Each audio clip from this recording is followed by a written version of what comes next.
Once a giant, always a giant. For me, it's only a giant. What's going on YouTube, Diggy546? I want to get straight into this. This is going to be George Karlaftis, guy that moved over from Greece when he was 13, 6'4", 275, in 3 years at Purdue, 29 tackles for loss, which is about 10 a year, so that's pretty decent. 14 total sacks, which you probably want to see more of, but sacks don't tell the whole story, and I'll show you this as we go through this film session. And then on top of that, about 97 full tackles, so not too crazy. But when we put on this tape, you guys are going to see what I see, and I see a guy who is a top 10 pick. I see a top 10 pick. I don't put him above Aiden Hutchinson. I don't put him above Thibodeau. But right after that, I think George Karlaftis is in his own category right underneath those other two. And you're going to see why. So this first play, I just needed to play this just to dispel the rumors, because before I saw any of his tape, I was buying into the rumors too. I said, the guy's big, he's 6'4", he's 275 almost. He's not going to be able to bend. He's not explosive. I don't want this guy in a 3-4. But when you put on this tape, you see that he does have bend to his game. He does have bend to his game. I'll just let it play. He's going to come around this corner and bend the corner and accelerate like he's 240 pounds, not 270 pounds. It doesn't make any sense. The dude has ninja hands. Watch him get the hands off of him, swat the hands down. He's created an alley for him, and he's not going up the field, to try to change direction. He's putting his foot in the ground and turning the corner right there, and he's right there on the quarterback. This is the biggest rumor about George Karlaftis, is that he's not athletic. First off, the guy had a 38-inch vertical at the combine, and listen, people, I buy less and less into the combine every single year. I didn't even watch most of the combine this year, but a 38-inch vertical for a guy that's 270 pounds is something serious. It shows the guy's explosive, and you can see it. You can see it, how fast he gets off the ball, how fast he turns the corner. All right, so sometimes I forget, people. For anybody that didn't realize that last play, George Karlaftis is number 5, because a lot of people are always asking me, you didn't highlight the player, you didn't show us who it was. But George Karlaftis is number 5 right here. And yes, he can bend, as we saw that last play, and he does have some finesse to his game, which we'll get back to a little bit later. But he also is based in power. And that 38-inch vertical, that explosiveness turns into power, and that's really effective. And this isn't just against anything. This is against Notre Dame, that puts out offensive linemen every single year that go to the NFL and that play snaps in the NFL. So let's watch Karlaftis here on this power move. Just a fake to the outside, and then just sticking his foot in the ground, powering this guy into the quarterback, putting him on his butt, putting him on his rump, right in front of the quarterback. And doing one of my favorite things that defensive ends do, is sacking the offensive lineman along with the quarterback. This is a power rusher right here. This is a power rusher who can convert speed to power, who can also turn the corner like a maniac, which is why I'm saying the dude needs to go in the top 10, because he looks like Aiden Hutchinson out there, except a step slower, a lot, not a little bigger, a lot bigger, and just a little bit less explosiveness. But the guy has power, he has speed, and this is exactly what you're looking for in the top 10. I just don't see how you can look at this and say that the guy can't stand up in the 3-4. He's standing up right here. Look at the power, look at the speed, and look at the sack right there. So what makes George Karlaftis so good as a prospect, in my opinion, is the fact that he's able to get people's hands off of him. So he does that at a very high level. And watch Karlaftis, this time he is lined up at everybody's favorite position for him, inside the tackle, where everybody thinks he'll have to play in the NFL, even though, name me how many 270-pound defensive ends in a 3-4. How many 270-pound defensive tackles are there in the league? That's kind of confusing me, but people want to line him up there. But he's lined up right here because he can do it in a pinch. And let's just watch how he just gets the offensive line's hands off of him. You can't touch him. Look how quick he just rips and is just through there, and he's there to make that tackle in the run. This defensive line class, even the guys I don't like, even the guy Trayvon Walker, Jermaine Johnson, a guy I'm not as high on as other people are, all of them can play the run.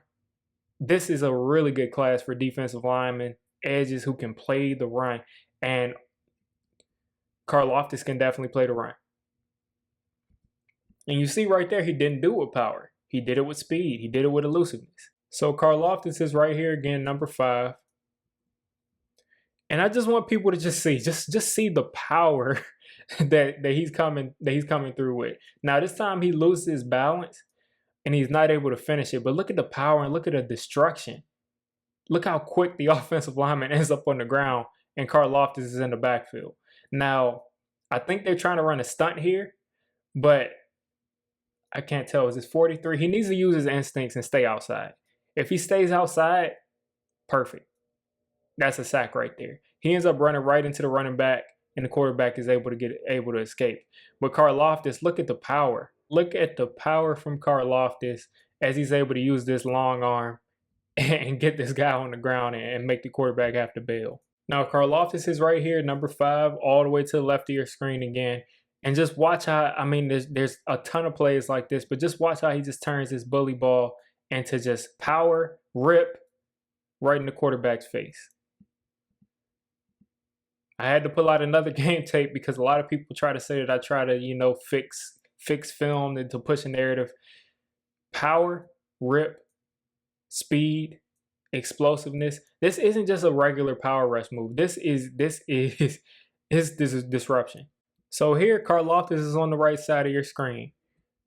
I got into arguments with people. They said all of the power rushing that he does isn't going to work in the NFL. NFL tackles are stronger. They're bigger. Listen, Daniel Fale, I think that's how you pronounce his name. I've seen people pronounce his name a lot, but number 78 right here is about 6'8", 370 pounds, 360 something pounds. Watch what he does to him. Watch how he moves him. Watch this right here. Karlaftis is going to come off the edge, get his hands in his chest, and he's pushing him back into the quarterback right there. And not that this is like a highlight play, but it shows that he can move people. He knows how to put his hands in places. He knows exactly where to place his hands to be effective, to get into people's chest and stay low. He can do that against anybody.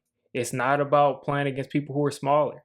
This dude is obviously one of the bigger tackles in all of football. Not just college, but all of football, and he's moving them with ease. So now we're going to get into the finesse part.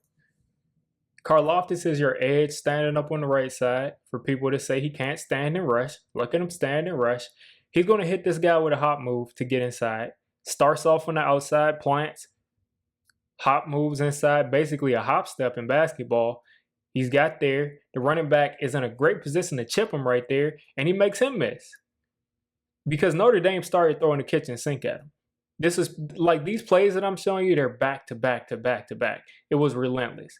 Makes the tackle miss, makes the running back miss, blows the running back up, and is in hot pursuit of the quarterback. When I tell you that this dude has moves, he's got all the moves, he's got rips, he's got hops, he's got Euro steps. This is a crossover right here.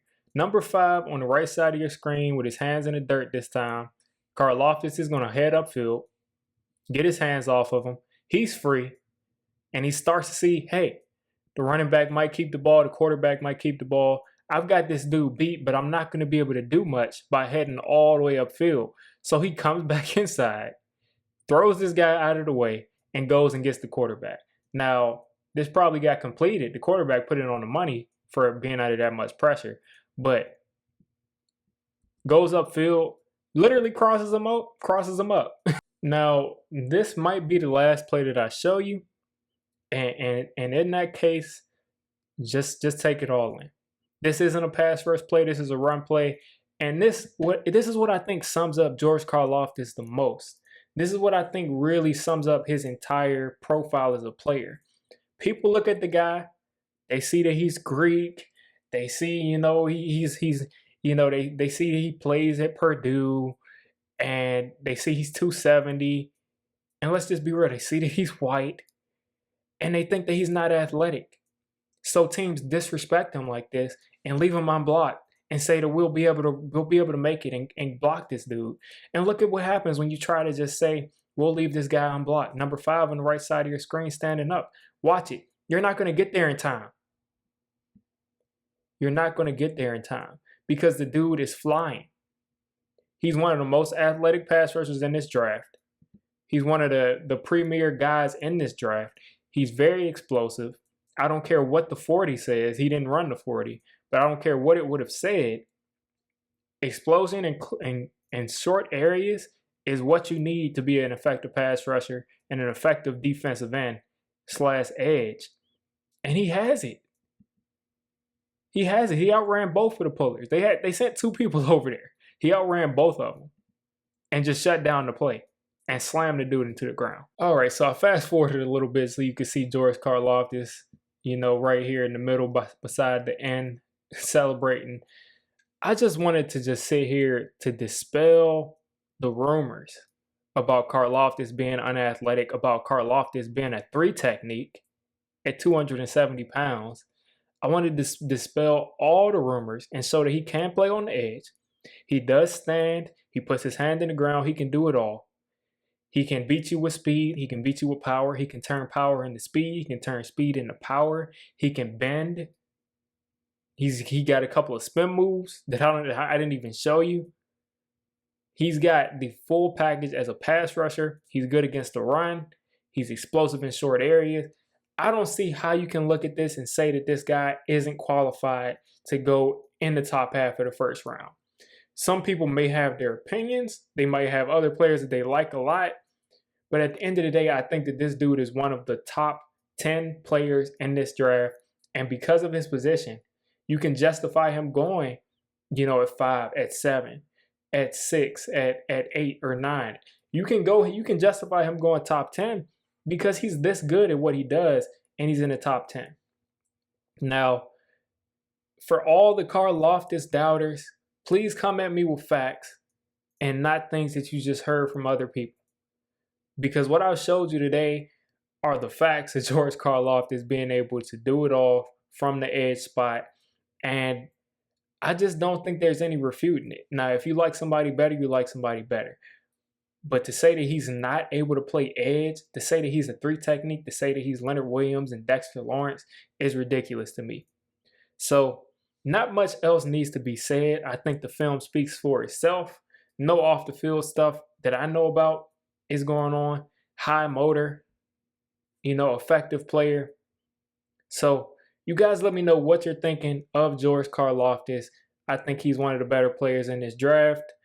You guys let me know what you thought of this film session and where would you take him? After seeing this, are you now comfortable taking George Karlaftis with the 5th or 7th overall pick? Let me know. If you made it this deep into the video, come on, just hit the subscribe button. I make Giants content primarily, draft content secondarily, and during the season, I'm going to be doing a lot of reacting to pretty much most of the NFL games and everything NFL. So if you made it this deep, go ahead and join the D6 squad.